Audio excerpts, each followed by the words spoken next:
மக்கள் அமைதியானா எக்ஸைஸ் மந்திரி ராஜினாமா பண்ணி தான் ஆகணும். எதிர்கட்சிக்காரங்களுக்கு இது ஒரு நல்ல சந்தர்ப்பமா போச்சு. அவங்க ஏதாவது பிரச்சனை பண்றதுக்கு முன்னாடி நம்ம ஆட்சியை நம்ம காப்பாத்தி ஆகணும். இது ஒன்றும் புது விஷயம் இல்லையே. இந்த மாதிரி சின்ன சின்ன காரியத்துக்கெல்லாம் ராஜினாமா பண்ணுவாங்களா?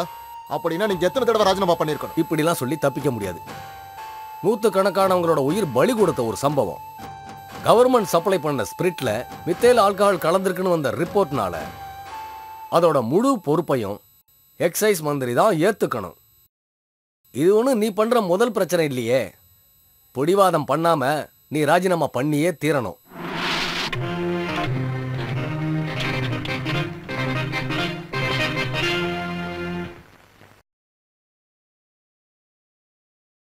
வணக்கம்.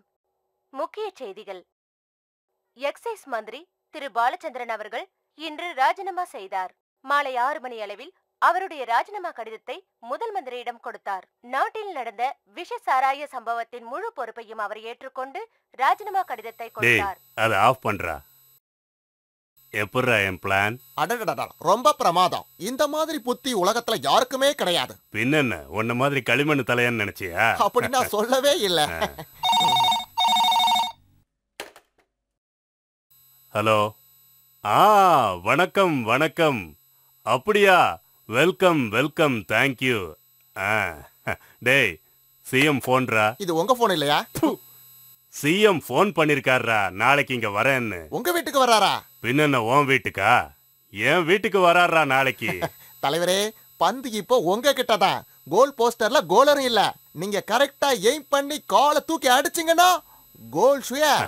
சபாஷ், உனக்கும் மூளை இருக்குதுடா. போதும் போதுமா? தொடங்கடா. டேய், மரியாதையா தொடங்கடா. நான் என்ன தப்பு பண்ணேன்னு என்னத்துக்கு உள்ள போட்டிருக்கீங்க? லாக்அப்ல கொடுமைன்னு கேள்விப்பட்டிருக்கேன். மரியாதையா திறக்கலனா நான் உடைச்சிடுவேன். டேய் தொடங்கடான்னு சொல்றேன். டேய் இங்க பாரு. டேய் 201, ஒரு போலீஸ்காரனை கொண்டுட்டு நான் ஜெயிலுக்கு போறதுல எனக்கு விருப்பமே இல்லை. அதனால நீ தப்பிக்கிற. யாருக்கும் தெரியாம கொஞ்ச நேரம் உள்ள படுத்து தூங்கலாம்னு நினைச்சேன். அதுக்குள்ள பூட்டிட்டாங்க. உனக்கெல்லாம் என்னை பற்றி சரியா தெரியாதுடா. இருக்கு உனக்கு. உங்களை இல்லை சார், இது R3 போலீஸ் ஸ்டேஷன். ஐயோ, ராஜமாணிக்க நாடார் வீட்டில்.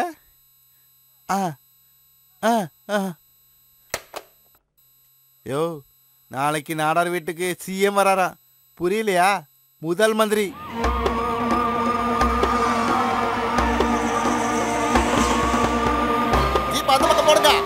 அந்த பக்கம் போடுங்க. தலைவரே, அவங்க வந்துட்டாங்க. வாங்க வாங்க. முதல் மந்திரி வாழ்க, முதல் மந்திரி வாழ்க, முதல் மந்திரி வாழ்க. வணக்கம் சார். வணக்கம் முதலமைச்சரே. வணக்கம். நல்லா இருக்கிறீங்களா? என்ன நாடார் விளையாடுறீங்களா? நான் நல்லா இருக்கிற மாதிரியா நிலைமை இருக்கு? வாங்க உள்ள போய் பேசுவோம். முதல் மந்திரி. ஏய், சரி. ஹலோ, எனக்கும் ஒரு சல்யூட் பண்ணலாமே. எம்எல்ஏக்கு சல்யூட் பண்ணணும்னு இந்தியன் போலீஸ் ரூல்ஸ்ல சொல்லவே இல்லை. புரியுதா?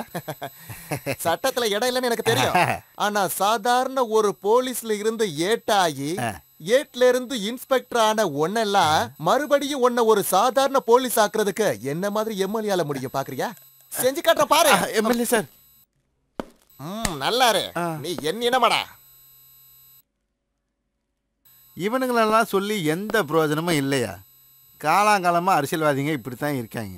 எவ்வளவு கேவலமா சல்யூட்டுக்கு அலையறான் பார். டிபார்ட்மெண்ட்ல இருக்குமேன்னு பாக்குறேன். நம்ம நாடு இப்படி ஆயிப்போச்சையா? ஓ, அதுக்கும் பதில் சொல்ல மாட்டேல? எவனுக்கோ ஒரு சல்யூட் அடிக்கிறேன். இந்த உனக்கு ஒரு சல்யூட். நல்லா பாத்துக்கோ. பாலச்சந்திரனை நான் பாத்துக்கிறேன்னு நீங்க சொன்னப்போ அது இவ்வளவு பயங்கரமான பிளானா இருக்குன்னு நான் நினைக்கல. அனாவசியமா 300 பேர் இறந்திருக்காங்க. 3 கோடிக்கு மேல ஆள் உள்ள இந்த ஸ்டேட்ல 300 பேர் செத்து போனது ரொம்ப சின்ன விஷயம். ஆனா ஏன் டிஸ்லரி அது பெரிய விஷயம். ஆமாமா, டிஸ்லரி தான் பெருசு, உயிரா முக்கியம். இருந்தாலும் அதெல்லாம் இப்ப எப்படி நடக்கும்? அதுக்கு நான் வழி சொல்றேன். எப்படி? நான் சொல்ற ஆள் எக்ஸைஸ் மினிஸ்டர் ஆகணும். அது எப்படி நடக்கும் நாடார்? பாலச்சந்திரன் கட்சிக்கு தானே எக்ஸைஸ் டிபார்ட்மெண்ட். அதை விட்டு கொடுப்பாங்களா? கொடுக்க மாட்டாங்க. தலைவரே, நான் அந்த கட்சியில சேர்ந்து மினிஸ்டர் ஆகிடவா? ஆமா, அங்க போய் கிழிக்க போறேன். வாய் மூடிட்டு சும்மாறா. அத பத்தி நீங்க கவலையே படாதீங்க. அந்த விஷயத்தை நான் ஏற்கனவே டீல் பண்ணி வச்சிருக்கேன். அந்த கட்சிக்காரன் தான் மந்திரி ஆகணும். முள்ளால தானே எடுக்கணும். சீக்கே மினிஸ்டர் ஆகணும். சீக்கேவா? அவர் எம்எல்ஏ போஸ்ட்ல இல்லையே. அது ஒரு ப்ராப்ளம் இல்லடா. ஆ. 6 மாசத்துக்குள்ள வந்தா போதும். அடடே, இப்படி ஒரு யோசனை இருக்கா? ஆ. அதெல்லாம் அவ்வளவு சுலபமான விஷயமா? அது மட்டும் இல்ல, சிகேவோட பொலிட்டிக்கல் இமேஜ் இப்ப நல்லா இல்ல. ஆமாமா, அந்த இமேஜ் கிளியரா உள்ள ஆள் வந்தா நம்ம விஷயம் நடக்காது.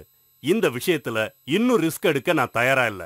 இது ஏன் விஷயம் மட்டும் இல்ல, உங்களுக்கும் சம்பந்தப்பட்ட விஷயம். அதனால இதுக்கு கரெக்டான ஒரே ஒரு ஆள் சிகே.